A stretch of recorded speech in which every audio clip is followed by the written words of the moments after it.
ناظرین آداب، کیسے مزاج ہیں آپ کے؟ مجھے امید ہے کہ آپ سب بخیر ہوں گے اور اپنی زندگی اچھے طریقے سے گزار رہے ہوں گے۔ میں نے آپ سے وعدہ کیا تھا کہ میں عصمت چغتائی کا افسانہ بچپن پڑھ کر سناؤں گا، بلکہ سمجھاؤں گا۔ یہ افسانہ تھوڑا اس میں مشکل لفظیات کا انہوں نے استعمال کیا ہے، آپ تھکیے گا نہیں، پریشان مت ہوئیے گا۔ اس کو 2 نشستوں پڑھوں گا، پھر تیسرے میں آپ کو ڈیٹیل لیکچر، جیسا کہ میرا انداز ہے ویسے میں سمجھاتا ہوں، تاکہ وہ افسانہ آپ کے ذہن و دل پہ پوری طرح سے بیٹھ جائے۔ یہ میرا اپنا خیال رہتا ہے۔ تو آئیے چلتے ہیں اس افسانے کی طرف، بلا کسی تاخیر کے، بلا کسی دیر کے۔ تو عنوان ہے بچپن، اور شروع ہوتا ہے افسانہ اس طرح سے کہ ابھی چند ہی روز کا ذکر ہے کہ لائبریری صاف کرتے ہوئے عصمت کے پرانے پرچے پر نظر پڑی۔ ایک عنوان یعنی ٹائٹل دیکھ کر خیالات نہ معلوم کہاں سے کہاں دوڑ گئے۔ یہ مضمون مس حجاب اسماعیل کا تھا اور عنوان بچپن تھا۔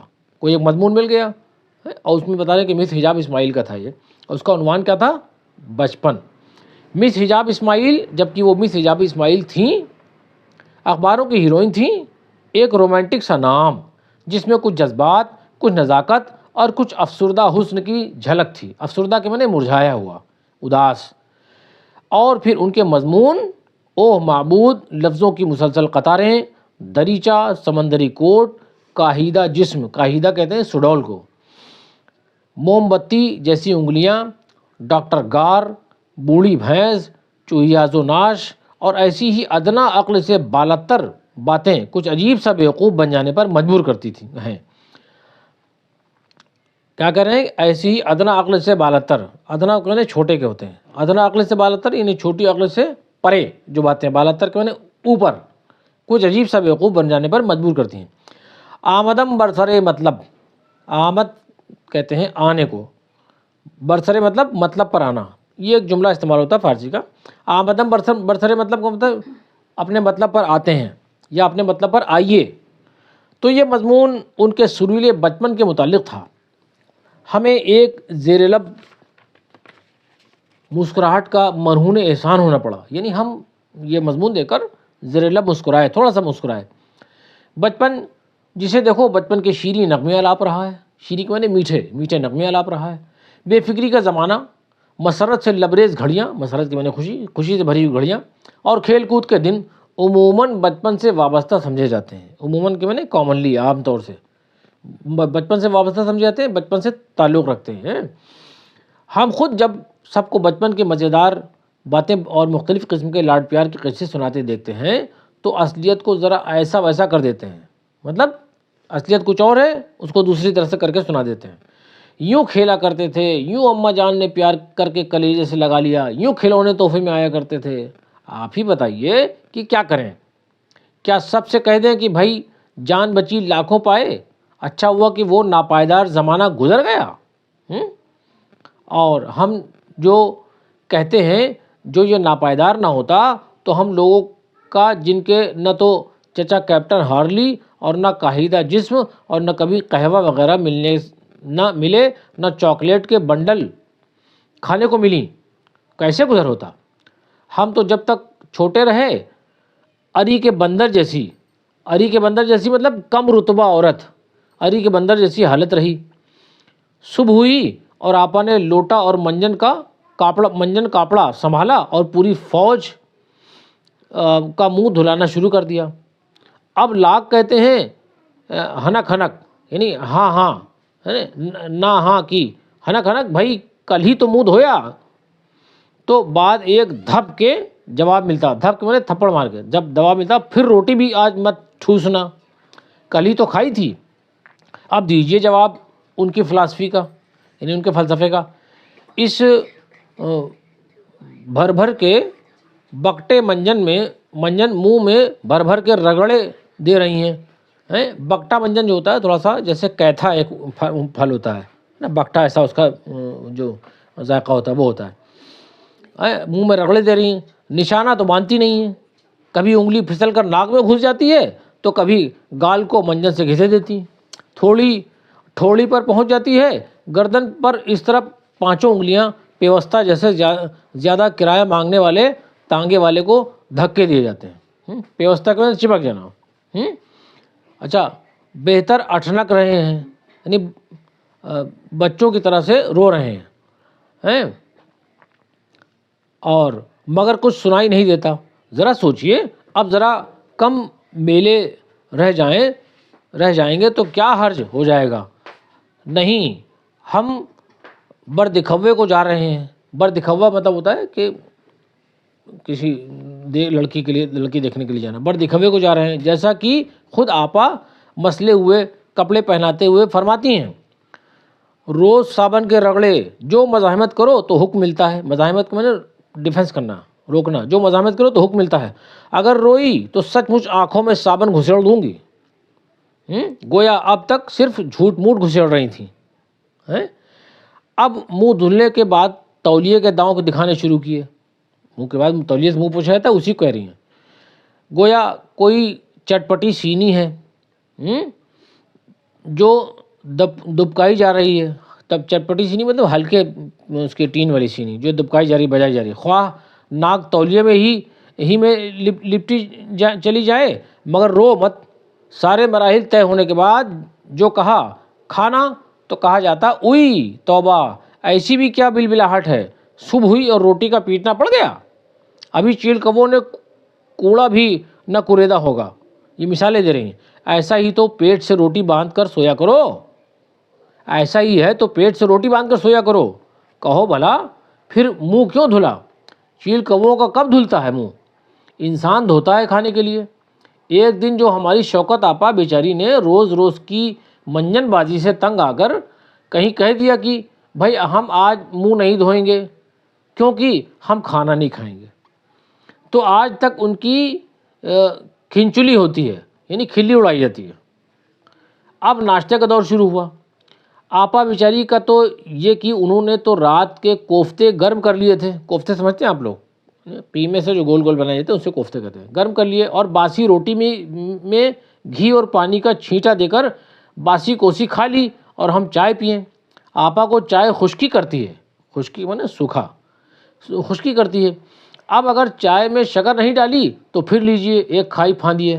جو مانگی تو کہا گیا 2 ہاتھ ہیں، ان سے کیا کیا کروں؟ بچی ذرا چھری تلے دم تو لے، یعنی صبر تو کرو، شکر پر مری جاتی ہے چیوٹی کہیں کی۔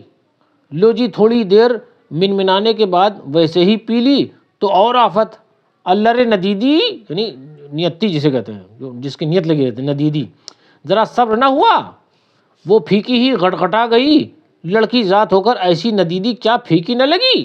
تو مطلب ہر وقت ڈانٹ پڑ رہی ہے۔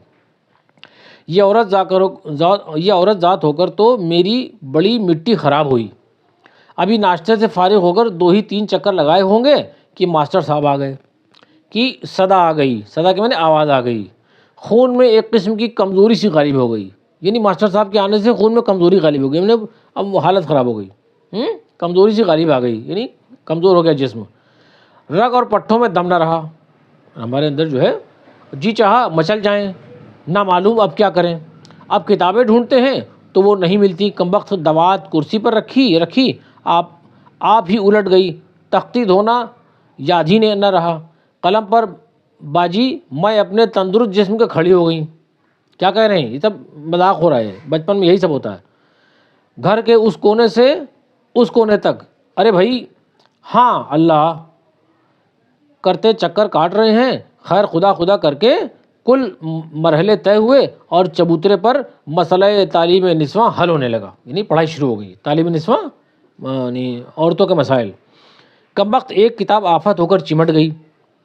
ابا میاں کے روز روز کے تبادلوں نے ایک مستقل مدرس تو ہم لوگوں کو رکھا نہیں۔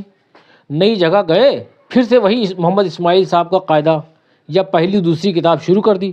کتاب کا رنگ و روپ اور قد و قامت کچھ ایسا ہو گیا کہ ہم ٹٹول کر بتا سکتے تھے کہ یہ ہماری کتاب ہے، مگر اس میں جو بیچ بہا مضامین تھے، بیچ بہا کے معنی قیمتی مضامین تھے، ان سے ہم کورے ہی رہے۔ نہ معلوم کیسا طریقہ تعلیم تھا کہ مہینوں کٹکھنوں یعنی چندیا پر ہاتھ پھیرتے مگر کسی طرح کچھ نور علم ہم پر نزول نہ فرماتا۔ نور علم کا مطلب علم کا نور ہم پر نازل نہیں ہوتا۔